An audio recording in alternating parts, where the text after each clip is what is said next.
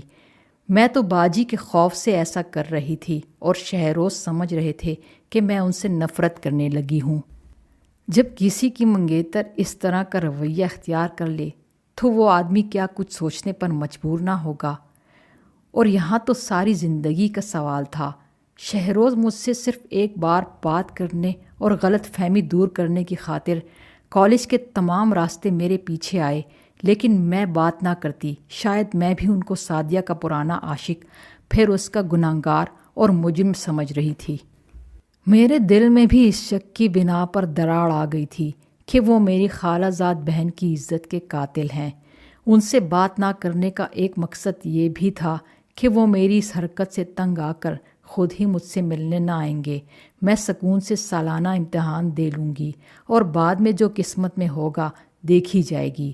بے قرار شہروز کو مگر چین کب تھا۔ ایک روز کالج سے نکلتے ہوئے انہوں نے راستے میں مجھ کو گھیر ہی لیا۔ کہا ایک بار میری بات سن لو، پھر چاہے عمر بھر بات نہ کرنا۔ تبھی میں تھر گئی، اس وجہ سے بھی کہ کہیں لوگ ہماری طرف متوجہ نہ ہو جائیں۔ شہروز نے کہا آج وجہ بتا دو کہ تم کیوں مجھ سے بے رخی برت رہی ہو، چاہے پھر منگنی توڑ لینا۔ میں نے ان سے سوال کیا کیا آپ ماضی میں سعدیہ کو چاہتے تھے؟ بہن کی خوشیوں کو منتشر نہ کروں گی تاکہ آپ یہ تم کیا کہہ رہی ہو؟ کیا تم واقعی سمجھتی ہو کہ میں نے تمہاری خالہ زاد کو دھوکہ دیا ہے؟ ہاں، ایسا ہی سمجھتی ہوں۔ آپ نے اس کی عزت خراب کی ہے تو اب آپ کو اسے اپنانا ہی ہوگا۔ میرے ذہن میں بس یہی الجھن ہے اور یہی میرے گھر والوں کے ذہن میں بھی ہے۔ میرے گناہ کا کوئی ثبوت ہے؟ شہروز نے کہا۔ آپ کے گناہ کا کوئی ثبوت نہیں ہے، اسی لیے تو سب خاموش ہیں۔ شہروز حیرت میں تھے، جیسے سکتہ ہو گیا ہو۔ تھوڑی دیر تک چپ رہے، پھر کہا میری طبیعت ٹھیک نہیں ہے، جب تک دوا نہ لے لوں تم مجھے اس وقت تک چھوڑ کر مت جانا۔ اچھا ٹھیک ہے، آپ دوا لے لیں، میں یہیں ہوں۔ سامنے میڈیکل سٹور تھا، یہ ان کے بھائی کی دکان تھی۔ وہ جلدی سے جا کر دوا لے آئے اور دکان سے نکلتے ہی ٹیکسی لے لی۔ ٹیکسی میں بیٹھ کر آئے، بولے ٹیکسی میں بیٹھ جاؤ، میں دوا پی لوں، اس کے بعد تم جہاں کہو گی اتار دوں گا۔ وہ مجھے راستے میں کہتے رہے کیا واقعی تم مجھے برا سمجھتی ہو؟ کیا کبھی مجھ سے نہ ملو گی؟ کیا ہماری منگنی ٹوٹ جائے گی؟ اور میں کہتی رہی ہاں ہاں، نہیں ملوں گی۔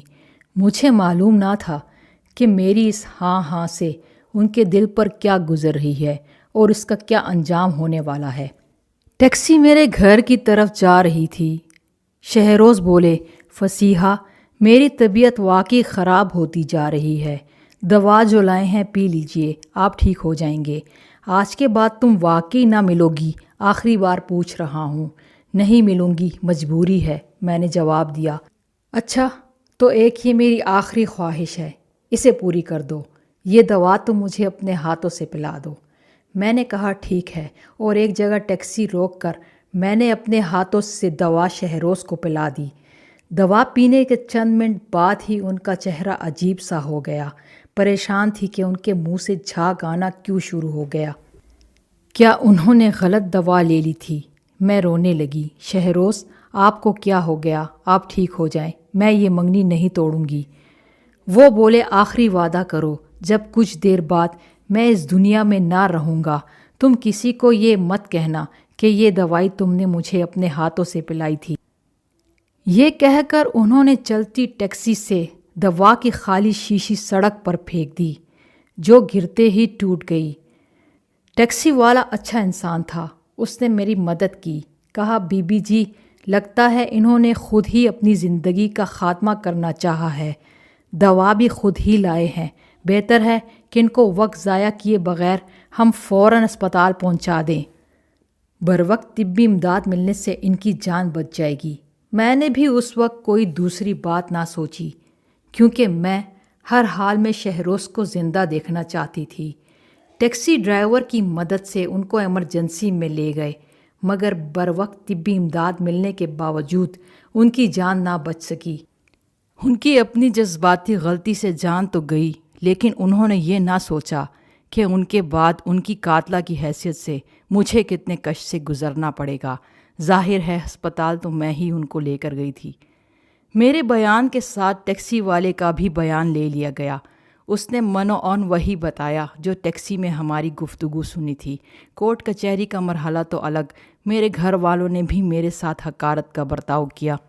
اب تو سعدیہ بھی پشیماں تھی کہ اس نے ناحق شہروز کی جان دی۔ اس کا ارادہ تو صرف شہروز اور مجھ میں جدائی ڈالنا تھا، جان لینے کا تو اس کا ارادہ نہ تھا۔ اس نے باجی کو رو رو کر اصل بات بتا دی کہ وہ غربت سے پریشان تھی اور شہروز نے اسے منہ بولی بہن بنایا ہوا تھا، کیونکہ دونوں ایک محلے میں رہتے تھے۔ شہروز اور اس کے گھر والے سعدیہ کے خراب مالی حالات سے بخوبی واقف تھے، تبھی وہ ان کی مدد کرتے رہتے تھے، لیکن کسی کو بتاتے نہ تھے، یعنی اپنی نیکی کا ڈھنڈورا نہیں پیٹتے تھے۔ جب شہروز نے مجھے پسند کر لیا تو سعدیہ کے دل میں رقابت کا جذبہ پیدا ہو گیا۔ وہ اس سے شادی کی خواہاں ہو گئی۔ اس نے شہروز سے اپنی اس خواہش کا اظہار کیا تو ان کو اس لڑکی کی یہ بات پسند نہ آئی اور انہوں نے اس کو ڈٹائی سے جواب دیا۔ تب وہ بھی ان کی خوشیوں کی دشمن ہو گئی۔ اسپتال سے ہی کیس پولیس کی تحویل میں چلا گیا۔ ٹیکسی ڈرائیور کی گواہی سے بھی میری جان نہ چھوٹی۔ یہ تو بھلا ہو پاکستانی کرنسی کا، جو پولیس والوں کو کتنی بھلی لگتی ہے کہ اصل قاتل بھی چھوٹ جاتے ہیں۔ میں نے تو پھر قتل نہ کیا تھا۔ بہرحال کرنسی نے تو کام دکھایا اور بات بڑھنے سے قبل ہی پولیس اسٹیشن میں ختم ہو گئی۔ کرنسی نے مجھے سزا اور رسوائی سے تو بچا لیا، لیکن آج 50 برس گزر جانے کے بعد بھی یوں لگتا ہے جیسے میں اپنے ضمیر کی جیل میں قید، پشیمانی کی سلاخوں کے پیچھے قید کی سزا بھگت رہی ہوں۔ اے کاش میں نے اس کو یہ نہ کہا ہوتا کہ تم سے کبھی نہ ملوں گی۔ اس ایک جملے کی وجہ سے کیا بتاؤں کہ اب بھی میرا دل ویران ہے۔ شہروز نے یہ جملے کہنے کی مجھے کتنی کڑی سزا دی ہے۔ اب مجھے عمر قید لگتی ہے۔ میں نے ابھی تک شادی نہیں کی، جبکہ 67 سال عمر ہونے کو آئی ہے۔ شادی کی عمر تو نکل چکی، لیکن میں آج بھی اس غم سے نکل نہ سکی، جو غم اپنے جذبات کے ہاتھوں خود کو قتل کر کے شہروز میرے دل کے دامن میں ڈال گیا ہے۔ اب تک یہ سوچتی ہوں کہ میں ایک محبت کرنے والے دل کو کرچھی کرچھی کر کے اس کے قتل کا سبب بن گئی۔ اگر یوں ڈر کر اپنی بہن کی بات نہ مانی ہوتی اور پہلے دن ہی ابا جی سے بات کر لیتی تو آج شہروز اور میں ایک ساتھ ہوتے۔ سعدیہ کے جلے دل نے میری زندگی تو اجاڑ ہی دی، پر شہروز کو بھی حرام موت مرنے پر مجبور کر دیا۔